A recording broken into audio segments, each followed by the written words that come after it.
Welcome back, ladies and gentlemen, to the third episode of the Middle Mac Movie Cast. I am Nathan. And I'm Seth. And today we're talking about a lovely, lovely movie called Howl's Moving Castle. Now, before we get into that, we'd like to thank our sponsor, Sponsor, spelled with an O, Spell Check. Now, Spell Check reached out to us and was like, hey, we saw how you spelled sponsor in the last two episodes. And you were wrong. And you were wrong. Get it right, you idiot. So, thank you, Spell Check.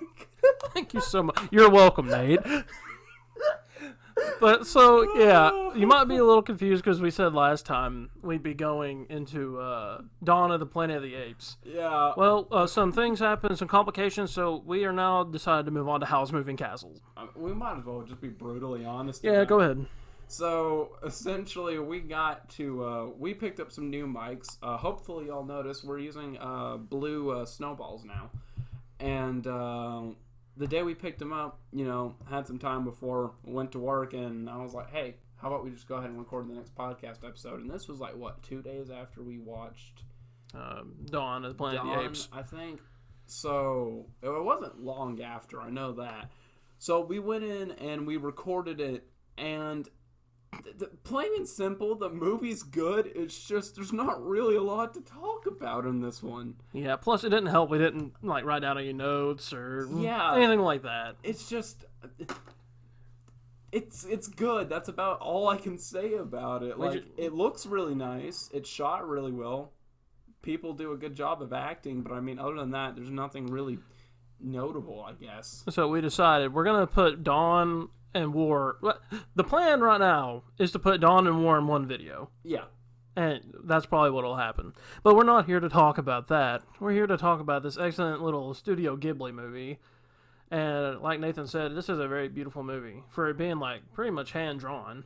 So yeah, we decided that a request we got was to do Howl's Moving Castle, and so here we are. We're talking about it, and we have quite a bit more to say on this one than we do Dawn of the Planet of the Apes. But keep in mind, if things pan out well, I'm not saying this is 100%, but if we have enough to talk about when it comes to War, then we'll put Dawn and War together. But as of now, that's just kind of in the air at the moment. And if it just seems like we don't have much to talk about, we might just not do them. We might, put it on the shelf.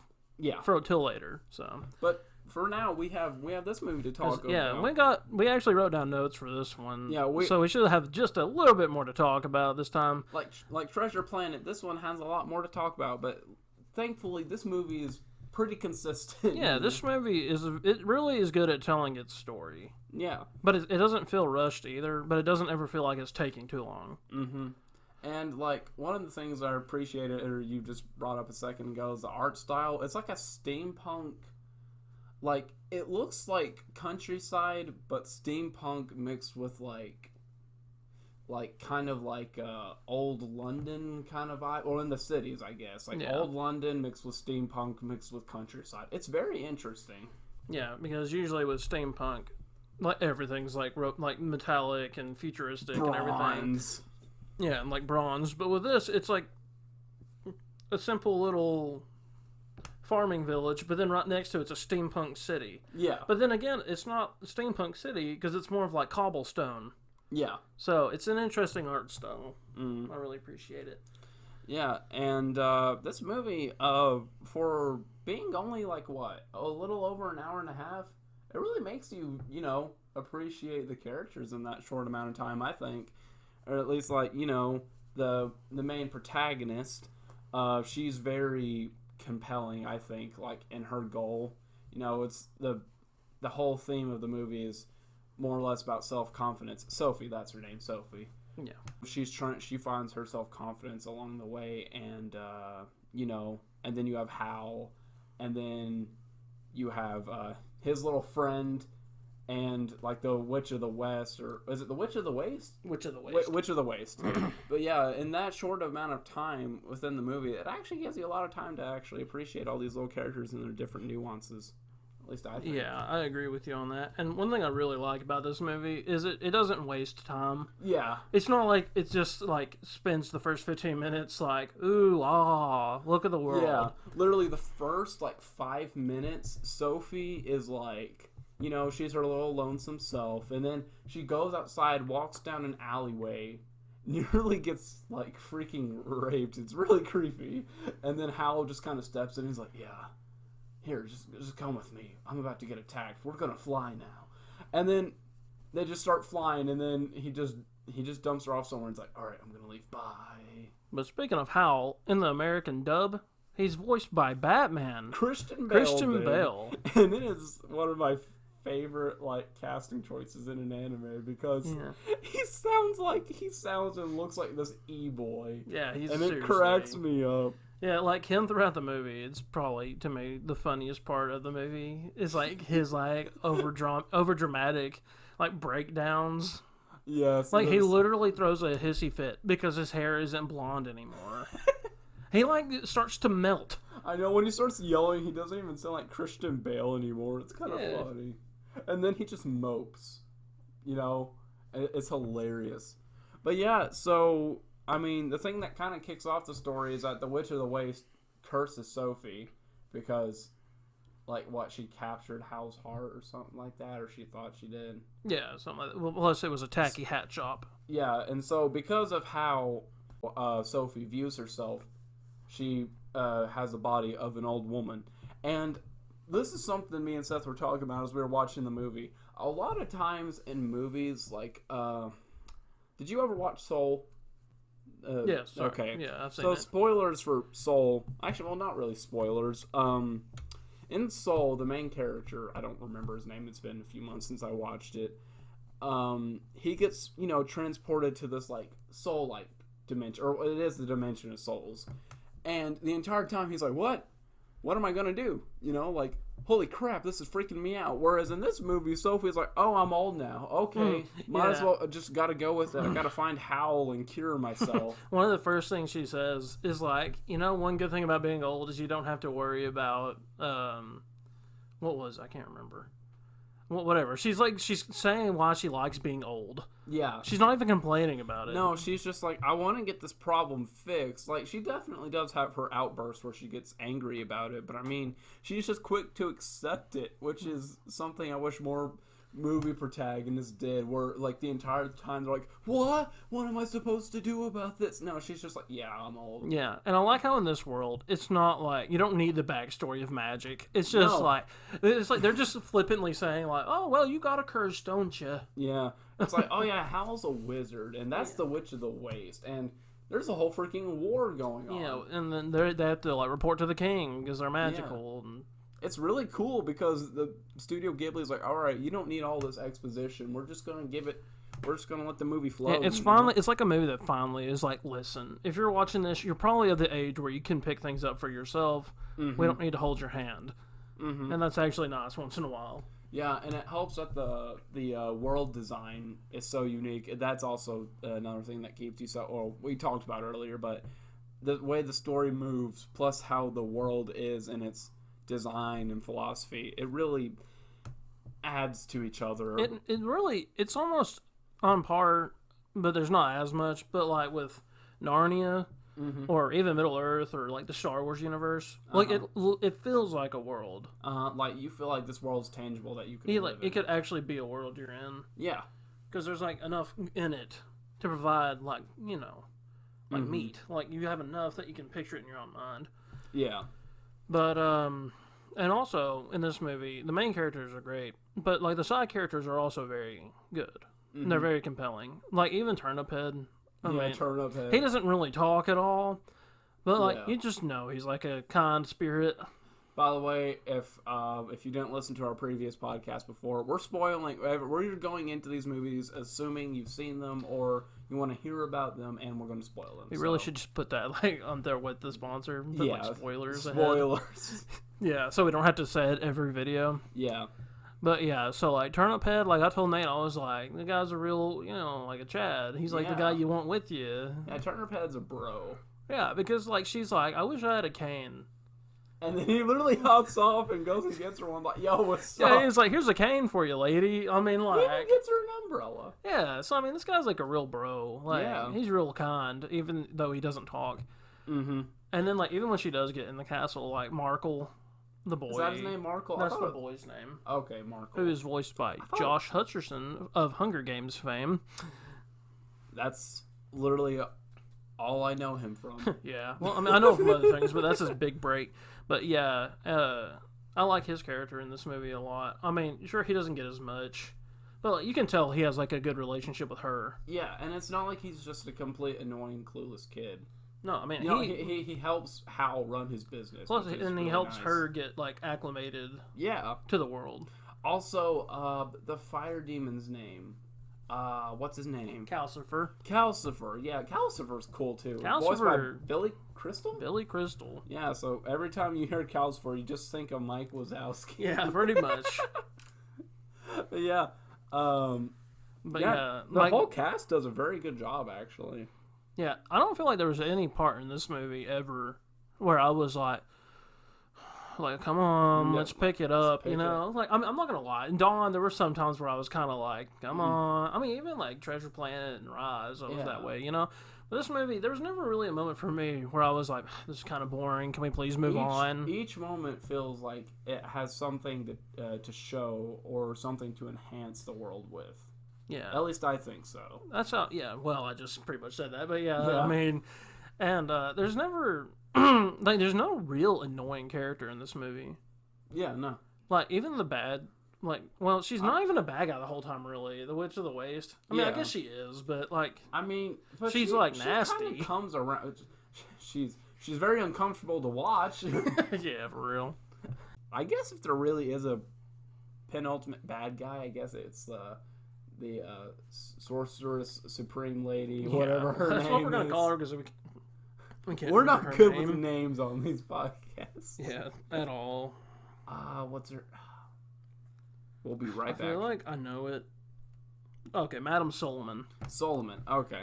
Yeah, she's probably the main bad guy. She's probably like the closest thing to because she like drains the Witch of the Waste power from her, and that's what she was planning on doing with Howl. Yeah. Speaking of Howl, let's kind of focus on his character for a second. Well, granted, this is his movie, kind of. Yeah, I mean, the movie's named after him. Wow. So I think Howl, just the fact that he's like just kind of quick to accept things, and you know, it's like what we said about Sophie. They don't linger on things. They just kind of do it and get it over with. You know, like Sophie shows up in Howl's castle, and yeah, instead of him being like, "Get out of here," he's just like, oh, "Okay, so you're gonna help us now? That's dope." Yeah, he's like, "Markle, who's this?" And then she's like, "I'm the new cleaning lady," and he's just like, "Okay, that's fine. I'll accept that." Yeah. But that's the question. Does he see Sophie the same throughout the entire movie? I'd have to watch it again. But I get a feeling, maybe not at first, but when she starts getting more bold and she starts getting young, that happens, by the way, during the movie. The more confident she gets, the younger she gets. Yeah. So, like, when she starts getting more bold, I feel like he starts recognizing, like, oh, this is her. Funny or interesting little detail. When Sophie is first old, she's very hunched over, very slow. And the Witch of the Waste stands very upright and, you know, proud.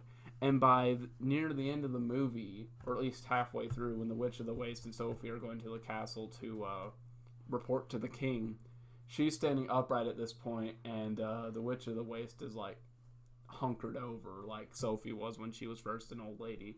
So that's, you know, interesting, like, visual storytelling.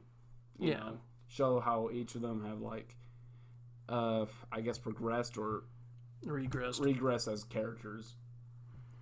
I have a little thing on here since we're talking about how you said this, but whenever he was having his little tantrum with the hair, I think you said this by putting down there. I said he's like a 13-year-old Redditor. Yeah. But that part's really funny. But also, with his magic, he becomes Birdman. Yeah, he is Birdman. He is Birdman. But him as Howl is... he does a really good job I would- because it's a kind of a goofy movie, Yeah. and he does the goofy really well, but he also does like the serious really well. I mean, he's such a diverse actor. I mean, It's yeah. Plus, he great. lost 80 pounds for this role, and you don't ever see his body. He lost 80 pounds so he could get his voice just right. Yeah. So apparently, Howl in the movie lost his heart. Yeah, like he made a deal with Calcifer, Yeah. and like him and Calcifer were tied together. Yeah. So even though that's the case, it's like they get along. It's Yeah. never like Howl is like, "Oh, I hate you, Calcifer. You tricked me when I was a child." Yeah. It's more like, "You stay alive, buddy." Yeah. And I don't think they ever really explain why he did that. Do they? I can't remember off the top of my head. Some thing was falling out of the sky. He saw it and he decided to eat it. Fair enough. I think that's what I got from that. And then his heart That's went the into the fire redneck demon. way of explaining this But movie. yeah, and also Calcifer the fire. He's apparently the heart of the actual house. And if he goes out, Hal dies. Pretty much, yeah. Gotta keep that in mind. Because he is his heart. Yeah. And this brings me on to this. So, by the end of this movie, you know, Sophie and Hal, they end up falling in love. You know, Obviously. sweet ending, happy ending. I love it. I just kind of wish the two got a little bit more screen time together. Because, like, throughout, I'm like, I can kind of see it, but at the same time, I'm like, what did Sophie exactly find very appealing about the guy? I think, to me, it kind of started out like when she was older. It was like more like a mother to her son kind of vibe. Because she was like cleaning up after him and taking care of him and stuff. And it was more like probably a motherly kind of care towards him. But then, like, when she started getting more, you know, not positive, what am I saying? Bold and stuff. When she started, like, coming into herself more. Because apparently that's the thing. She thinks she's ugly. Yeah. Like, she says it out loud. She's like, I'm so ugly. I'm like, well, I mean, this is apparently obvious. It's like Jane Eyre, when throughout the entire book, she's like, yeah, I was freaking ugly. Yeah, she's pretty much Jane Eyre in this. But she's not ugly. I'm going to clarify that right now. I mean, as far as anime characters go, no, she's not ugly. But then I think it's when he first comes back from the war, and he's like totally worn out. And then I think that's when she really started feeling more for him. I guess it's like more of like she sees that he is selfless deep down. Yeah. You know, like he's kind of a child, but it's because he gave up his heart as a child. He's still a child at heart. Yeah, he's like, that's the thing. He's really just a big kid. Yeah, like he's really pretty innocent on the inside. I mean, he's kind of vain. Because he cares about his appearance a whole lot. But even after that, he drops it. But I think she found that honesty in him appealing. At least that's what I'm assuming. Yeah. But like I said, I just wish there were a few more scenes kind of establishing that. I can see where you're coming from on that. But I'm definitely still happy with how it turned out.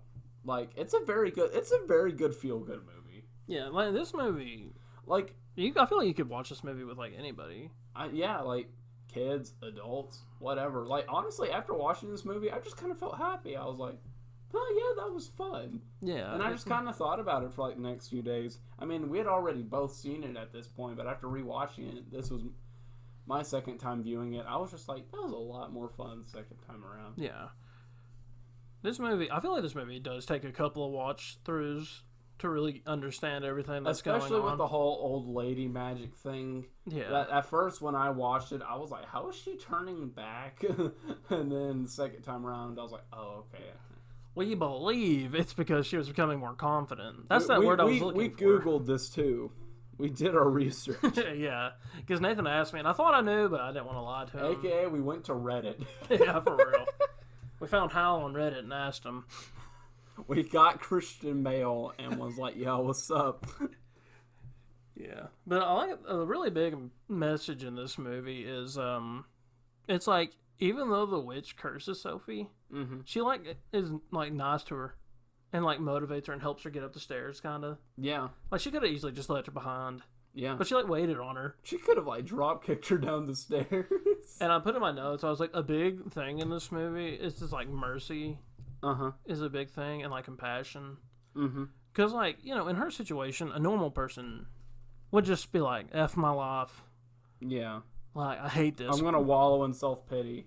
But it's like because she became old and she realized that as she looked older, she was like, oh, I don't have to like self-deprecate myself anymore because I'm literally at the lowest peak of human performance. You know, is self-deprecate the right term? Okay. So when she's at that point, she's just like, okay, now that I literally have nothing to lose, I'm going to be as confident as I can be now. It's like she gains confidence through being old. It's like she gains wisdom. Yeah, because it's like she doesn't have to care anymore. Yeah. Because she cared that she thought she was ugly. Uh-huh. But then when she's older, she's like, you don't have to care. It's like, yeah, what the heck? I'm old now. Who cares? But yeah, it's like that compassion never leaves her. Yeah. Which is what makes her character so compelling, is that she's compassionate and caring no matter who it is. I mean, she, like, when she first gets there with Markle, like, she could have just been like, don't bother me, kid. Yeah. But instead, she took kind of like a motherly role. Yeah. Well, I don't know about motherly, but she, like, kind of helped him, like, educated him. Yeah. She took action and started helping Howl clean his daggum steampunk castle. Yeah, because I want to say that, too. I feel like the house is in itself its own character, his castle. Yeah. Because, I mean, plus the design of the thing's just really cool. I mean, if you look in the picture here, then I mean, it's just, you really can't get anything else like that anywhere, you know? Yeah, like when you first look at it, you're like, man, that's a whole lot going on up there. And then when you actually start to look at it a bit more, you're like, oh wow, that's actually really cool. You're like, oh, yeah, see, it's got like that little back fin, that dorsal fin back there on the back, and the stairs are in the very back, so as it's walking, you can climb onto it. Yeah, there's like a back door. Mm-hmm.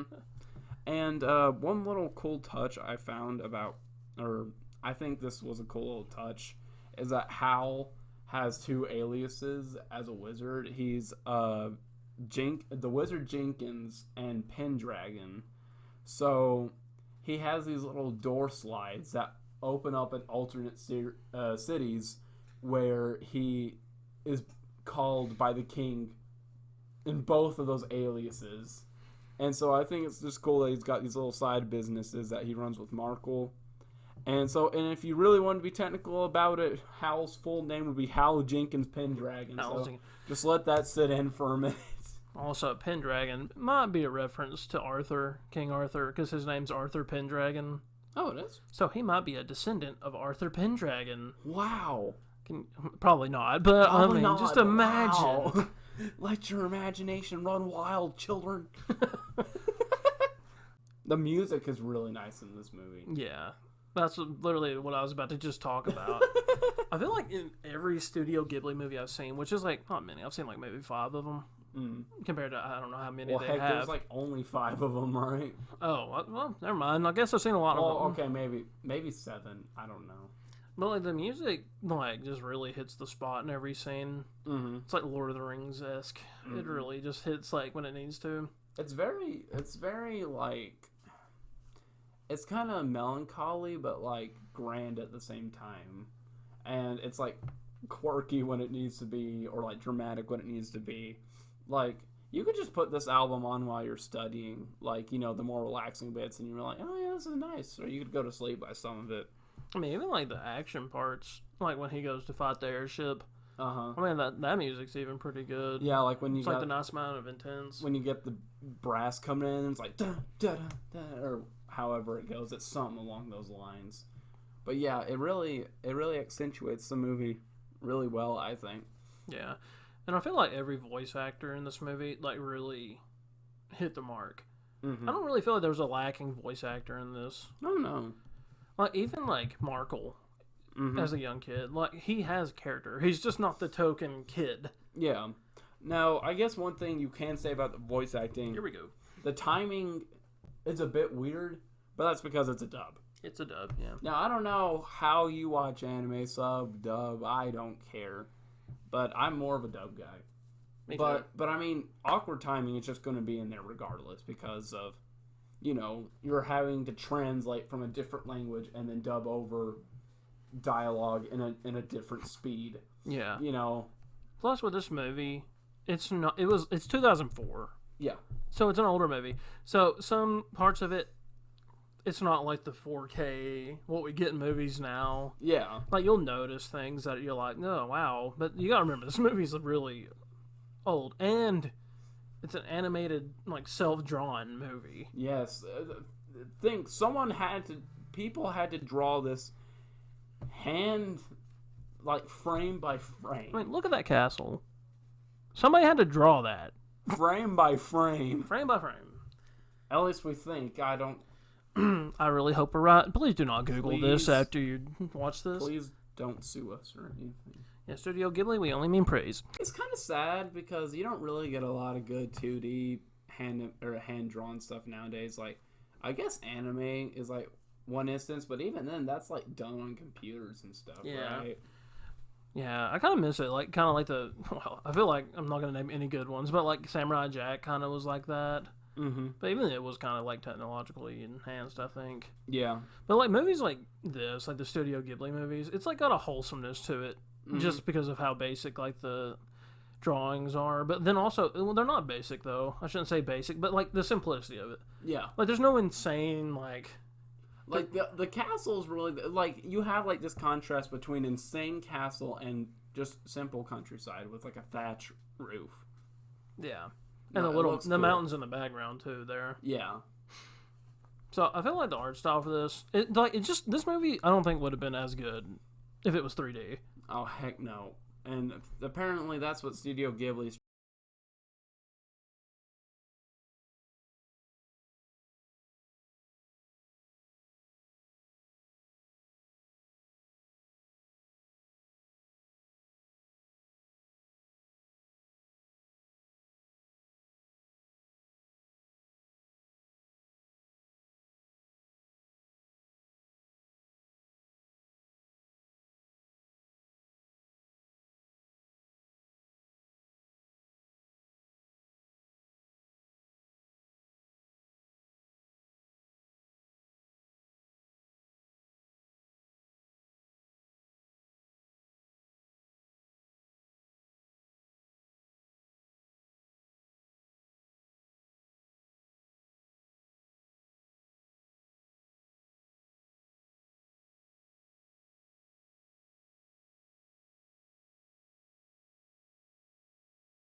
trying now.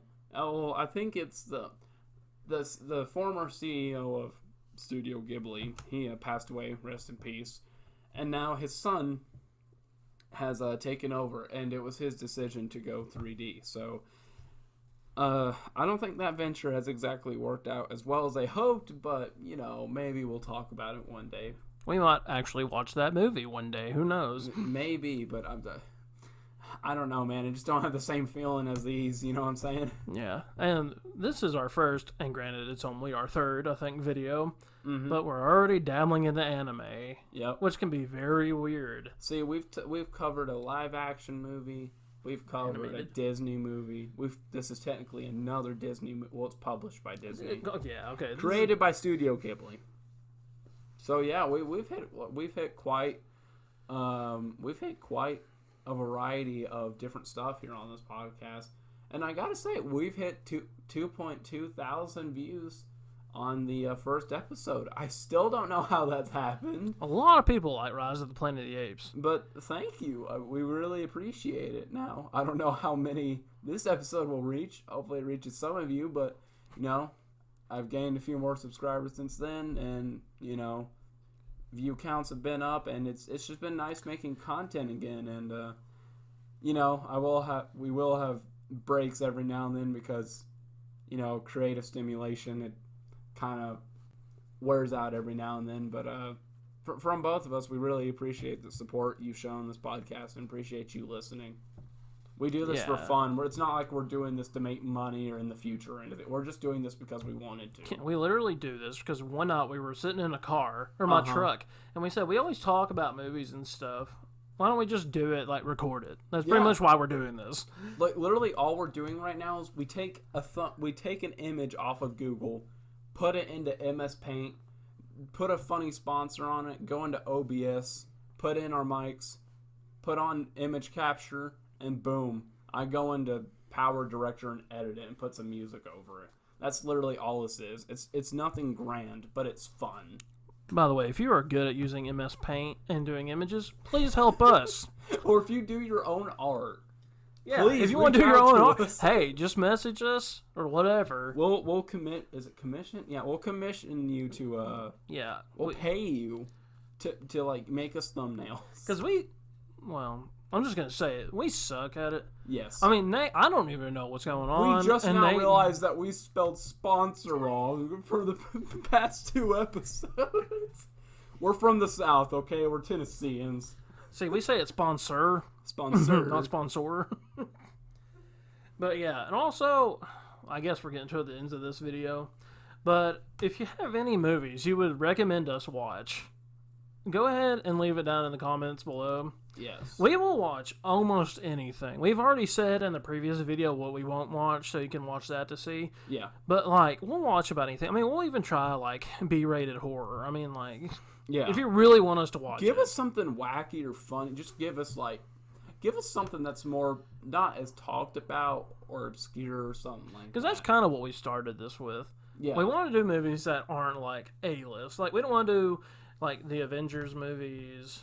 No, I mean we might do Age of Ultron. We'll get to like a few Marvel movies. I might be interested in talking about No Way Home when it comes out. Because, yeah, we might also talk about new movies that come out in theaters. Like that'll probably happen. Right now, there's not a lot of really. I mean, I guess Godzilla vs. Kong came out. I haven't watched it yet, but yeah, but. We're not saying this. Like, if you don't give us movies, we'll pick some ourselves. Yeah, I mean, but we just want you to feel sort of. Yeah, we want to be involved with our community. Yeah, we want the community to, like, and there are no stupid movies. All right, if you want us to watch, like, the Teletubby movie. So that way we can filter the content. Oh, a bit better, from solo stuff to our group stuff. Because we have other ideas of, like, other stuff we'd like to try. Like, we talk about games all the time. Yeah, we would probably do gaming. Yeah. That's why, right now, it's the Middle Mac movie cast. And by the way, MMMC is actually already a podcast. We didn't know that. But ours, that's just an acronym so I can fit it into the thumbnail. So please don't think we're ripping them off. Yeah. But right now it's just the movie cast. But in the future, we were talking about it. It might become a multicast. Mm-hmm. Like, because we talk about games all the time. I mean, there's multiple things in this world we can talk about. Oh, yes. And all of it's a lot cheaper than tech, as Nathan can tell you. If you got us onto a certain book, we could talk about a book. Yeah, I mean, if you want us to talk about a book, like, please make it below, like, 500 pages. Yes. Because, like, me and Nate aren't... I mean, I don't know about Nate. I'm not that good at reading. I'm okay at reading. Consistently. Like, if I made myself read, like, a chapter a day, I'd probably be okay. But, like, if we ever did anything, like, other content related, I would definitely love us to, I think if we ever did anything gaming related, our first video should be on Ghost of Tsushima. Yeah. Because we both love that game. Yeah, that's a very beautiful game. It like... I could literally rant on that hang for on, hours. before we start talking about it. If you want to see that. Please comment below. Or, you could just... You see that little thumbs up button? Oh. You can hit that too. Maybe hit that subscribe button. Like, maybe share it with your friends. So, yeah. I really... Hit that notification bell. Share it with your friends. And get me trending on Twitter, please. If you don't have friends, just sign up for any form of social media and post it there. Bot and start sharing it. Yeah. If you don't have friends, me and Nate, we'll talk. We're pretty friendly. So our DMs are open. Yeah, if you want to talk. He's posted what our information is if you ever want to message us, right? Every description of the podcast, I put our socials on Instagram. I have a Twitter, but I don't have Twitter installed right now, So, yeah. But I believe that's about all we have for this episode. Yeah. We hope you really enjoyed this. Yeah, Howl's Moving Castle. I think if I'm being like pretty freaking honest, I give this like a 9.5 out of 10. Yeah, I was gonna say 9 out of 10. Like it's a really good movie, just all around. I mean, everyone's biased when it comes to their opinions. Like if I give a movie a score, it's gonna be my biased opinion. So, but I think overall this movie is just pretty solid. Yeah, this movie. It doesn't do anything wrong. But as Nathan said, like, I think they could have developed the relationships just a little bit more. Just a tad. If they would have had just an extra 15 minutes, they probably would have got it done. Yeah. I mean, I mean, we had a lot better conversation on this one than Dawn. Hey, you know what? If you guys want to sign up for a Patreon, we'll give you the Dawn cut. We'll give you the Middle Mac Dawn cut. Pure, what is it, 35 minutes of trash. It's terrible. Like, we're not even kidding when we say that is one of the worst things we have ever filmed. And we've never had to do a second take on anything. Yeah. Mainly because, you know, we just get in and talk about stuff, but it was so bad. Like, it was like... You want a summary of how it went? Here's how it went. Hi, Seth Nate here. Here's the plot of the movie. It looks nice. Yeah. That's it. That's literally all it was. We just summarized everything. We broke the show don't tell rule. Although we didn't show anything, we just told everything, you know? Yeah. I mean, even with this, like, we can't show you, but, like, we kind of described what it was like. I might throw in some video clips in this one. Spice it up, like, for certain scenes. But not, like, the whole thing. Yeah, I mean, that makes sense. Yeah. And, well, like I said, like I said before, if you have anything you would like us to watch, or if you have some disagreements with how this movie went, or agreements, or anything, don't feel free to share below. Yeah, if you disagree with us totally and hate this movie, that's fine. Just don't ruin it for somebody else who does like the movie. Exactly. Don't go being a jerk in the comments or whatever. And then the other way around, too. If you really enjoy this movie, don't make the person feel stupid for not liking it. Exactly. We want it to be a nice community. This community is positivity. All 12 of you, we want this community. All 12 of you that actually listen through the whole thing. If you've gotten this far, I'll give you a brownie in person. So this is where we should cut the video here and be like, now listen, those of you that stay. For those of you that actually listen. Have end credits. Just the credits are like Seth and Nate. Oh my gosh. Oh, that'd be funny. But yeah. But right now, we don't know what movie we're doing next. We think it's going to be the Planet of the Apes finishing up it. Maybe. That's a big maybe. Depends on how much. Like, I'm going to intentionally try to take more notes this time. Yeah. We took notes this time, and that helped things go I honestly feel like I didn't even need the notes for this movie, because I already knew what I was going to talk about. Yeah. And plus, we let this one brew in our minds for a good week. Yeah. So... We had a good time to think about it, you know. Yeah. But yeah, I think that's gonna wrap up this video. We managed to stretch it to the almost 39-minute mark. So yeah, thank you all for listening. He's the real Ginger Boy. I'm the real Ginger Beard. And this has been the Middle Mac Movie Cast. We will see you all in the next video whenever it comes out next year. By the way, there's no set time for that. It just happens when it happens. We try and get it out once a month. Okay, bye!